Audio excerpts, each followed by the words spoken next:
Hey guys, it's me again. We're back into part 2 of the Odyssey. That's what this video is going to start as we see Odysseus finally making it home to Ithaca, his final return to Ithaca.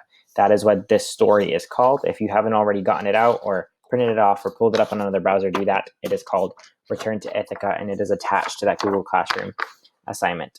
So the next few weeks, 2.5 weeks actually, is going to see us finish up the Odyssey and then move into our project that we are doing for the Odyssey itself. So stay with me.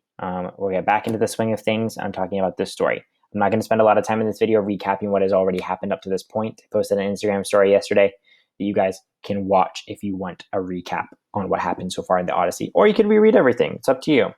But right now, we're just going to go full steam ahead and moving into the second part of the Odyssey.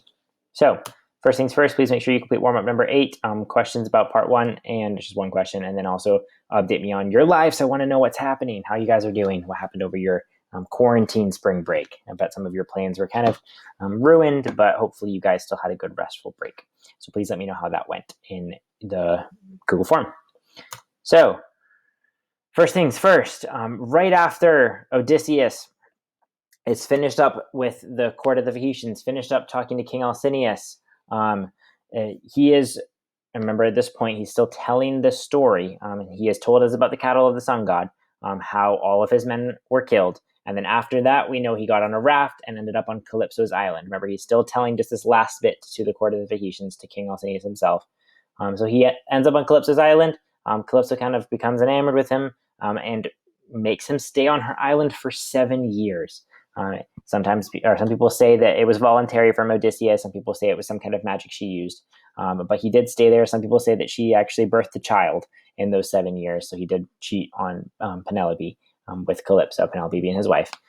And finally, eventually, Athena, remember, she says to Zeus, please let Odysseus go make Calypso, let Odysseus go. And he sends Hermes. Zeus sends Hermes, and Hermes goes and says, you have to let him go.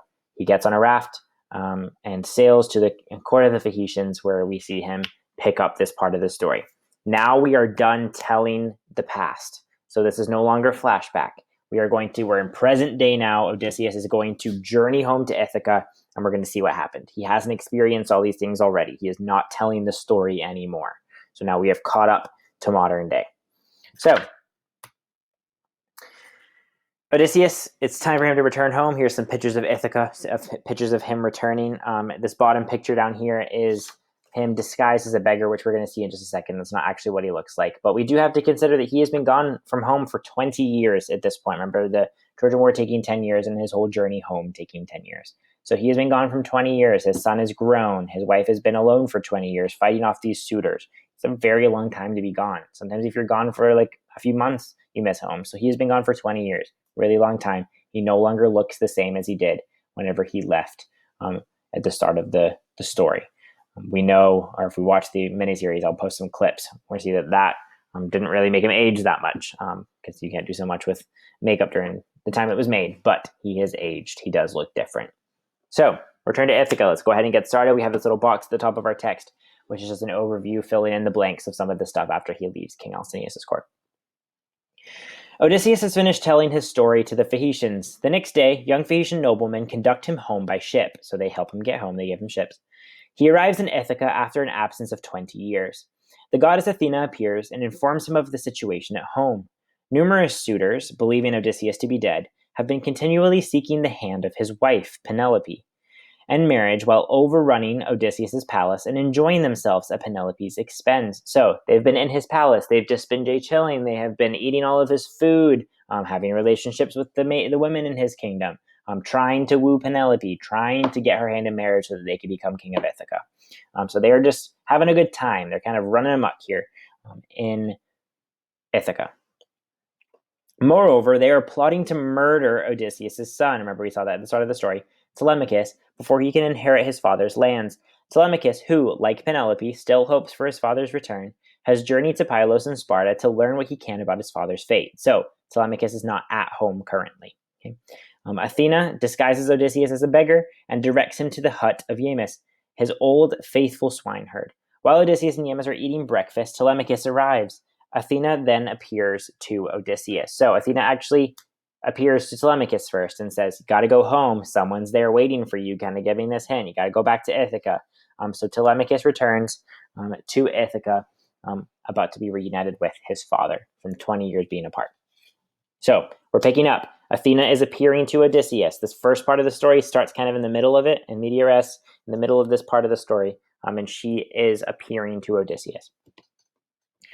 From the air she walked, taking the form of a tall woman, handsome and clever at her craft, and stood beyond the gate in plain sight of Odysseus, unseen, though, by Telemachus, unguessed, for not to everyone will gods appear. So she's appearing to Odysseus, but she's hiding herself from Telemachus. She doesn't want Telemachus to notice that she's there. Odysseus noticed her, and so did the dogs, who cowered, whimpering away from her. She only nodded, signing to him with her brows, a sign he recognized.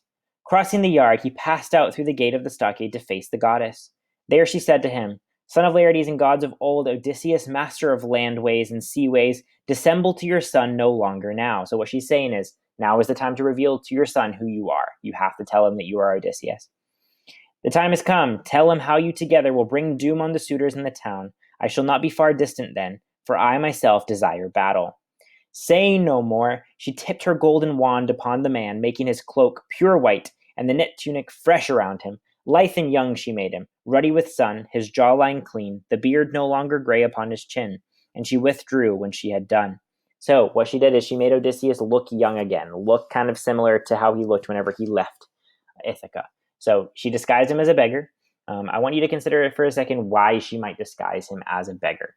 If you were showing up to Ithaca, a place where you've been gone for 20 years, and there are suitors who are trying to woo your wife, what do you think they would do if you just showed up and were like, "I'm back"? They'd probably kill you. So she says, "I'm going to disguise you as a beggar so no one recognizes you, and once the time is right, you reveal yourself to your son, Telemachus." So what she's done now is she's kind of taken the spell away for now, and turned him back into the form he was, so that Telemachus can recognize him. Then Lord Odysseus reappeared, and his son was thunderstruck. Fear in his eyes, he looked down and away as though it were a god, and whispered, "Stranger, you are no longer what you were just now. Your cloak is new, even your skin.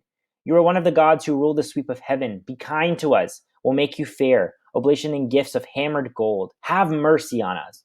So Telemachus first thinks when he sees this man transform into this young form that it's not his dad. He has no idea that it is actually his father, but he thinks it's a god, and he's saying, "Have mercy on us." He thinks the god's here to punish them. The noble and enduring man replied, "No god, why take me for a god? No, no, I am that father whom your boyhood lacked and suffered pain for lack of. I am he." So what Odysseus said is, "I'm not a god, I'm your father. You should know this." Held back too long, the tears ran down his cheeks as he embraced his son. Only Telemachus, uncomprehending, wild with incredulity, cried out, "You cannot be my father, Odysseus. Meddling spirits conceived this trick to twist the knife in me. No man of woman born could work these wonders by his own craft, unless a god came into it with ease to turn him young or old at will. I swear you were in rags and old, and here you stand like one of the immortals." So Telemachus does not believe Odysseus. He doesn't say, "Oh yes, daddy, I'm so happy you're home." No, he says, "I don't believe it's you. You have to be a god, or you have to have the help of a god. You must be playing a trick on me to make this wound of losing my father even harder for me to handle." Odysseus brought his ranging mind to bear and said, "This is not princely to be swept away by wonder at your father's presence. No other Odysseus will ever come, for he and I are one, the same. His bitter fortune and his wanderings are mine. 20 years gone, and I am back again on my own island." So what he's saying is like, how can you not believe me? This is not very nice of you. Not to believe that I'm your father, Odysseus, when I'm telling you that I've returned after 20 years. "As for my change of skin, that is a charm Athena, hope of soldiers, uses as she will.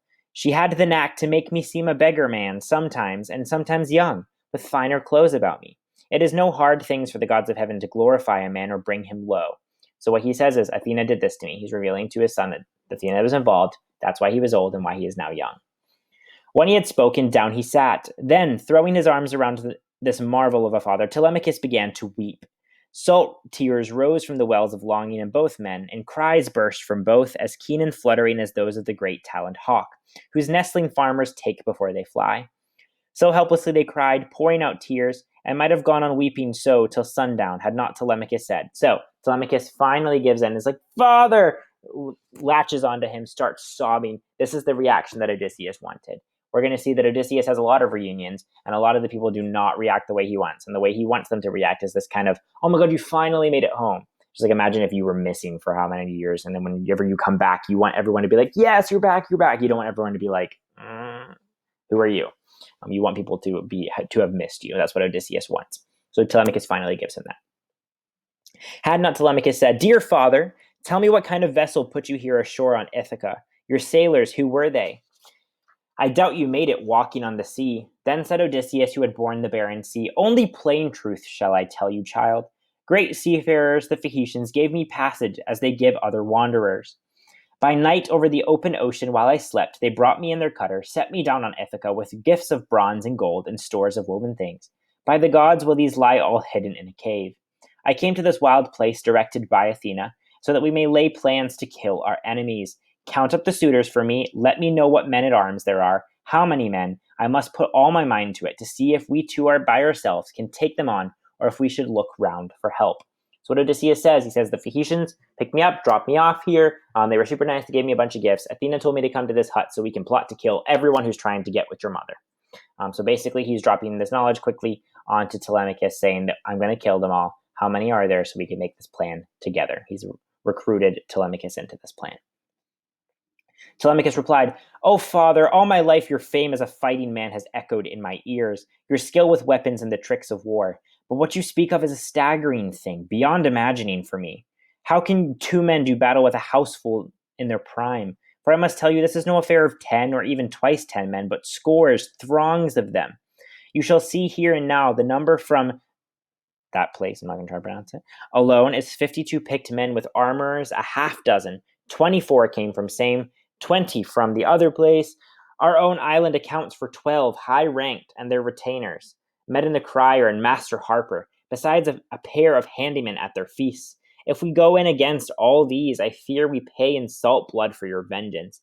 You must think hard if you would conjure up the fighting strength to take us through.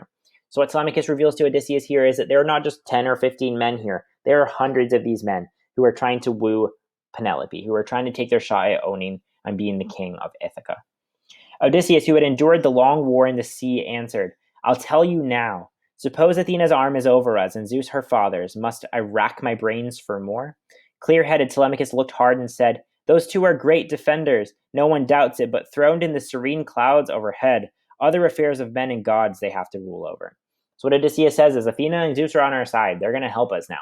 They're going to help us take back this kingdom and defeat all these suitors. And Telemachus doesn't believe him. Telemachus says, nah, they're too worried about other things, other men. They don't have any time to worry about us up there in Mount Olympus. And the hero answered, the hero being Odysseus, Before long they will stand to the right and left of us in combat. In the shouting when the test comes, our nerve against the suitors in my hall. Here is your part. At break of day tomorrow, home with you, go mingle with our princes. The swineherd later on will take me down to the port side trail, a beggar by my looks. Hand dog and old. If they make fun of me in my own courtyard, let your ribs cage up your springing heart, no matter what I suffer, no matter if they pull me by the heels and practice shots at me to drive me out.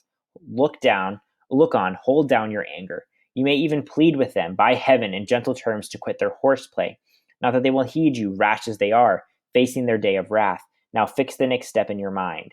So what Odysseus, he's already kind of laying out this plan. Remember, he's pretty witty when it comes to creating plans for how he's going to deal with these obstacles. So what he says to Telemachus is he says, I'm going to come into the kingdom disguised as a beggar. I'll get Athena to disguise me again. And these men are probably going to ridicule me the way that they ridicule another old man, an old beggar. And when they do that, do not get angry at them.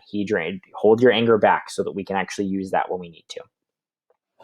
Athena, counseling me, will give me word, and I shall signal to you, nodding. At that point, round up all the armor, lances, gear of war left in our hall, and stow away the lot in the back vaulted storeroom. When the suitors miss those arms and question you, be soft in what you say. Answer. I thought I'd move them out of the smoke. They seemed no longer those bright arms Odysseus left us years ago when he went off to Troy. Here's where the fire's hot breath came, where they had grown black and drear. One better reason, too. I had from Zeus, suppose a brawl starts up when you are drunk. You might be crazed and bloody one another. That you should stain your feast, your courtship, tempered iron can magnetize a man. Say that, but put aside 2 broadswords and 2 spears for your own use, 2 oxide shields nearby when we go into action. Athena and Zeus all-provident will see you through, bemusing our young friends. So what Odysseus is saying here, he has this whole plan figured out already from help with Athena, Athena being this goddess of wisdom, that Telemachus is supposed to go to the hall in Odysseus's palace. He is supposed to remove all of the arms meaning weapons. He's supposed to remove all of these weapons and hide them away. We're going to see that come into play a little later. And then if the men ask him what is going on, he has these excuses that Odysseus has already thought up for him. That is how much thought Odysseus has put into this at this point. Remember, he found out about these suitors being in his house way back in Land of the Dead when he was talking to Tiresias. Now, one more thing. If son of mine you are and blood of mine, let no one hear Odysseus is about. That means don't let anyone know that I'm here. Neither Laertes nor the swineherd here, nor any slave, nor even Penelope. He says, I don't want my father, I don't want any random person, I don't even want my wife to know that I am here. But you and I alone must learn how far the women are corrupted.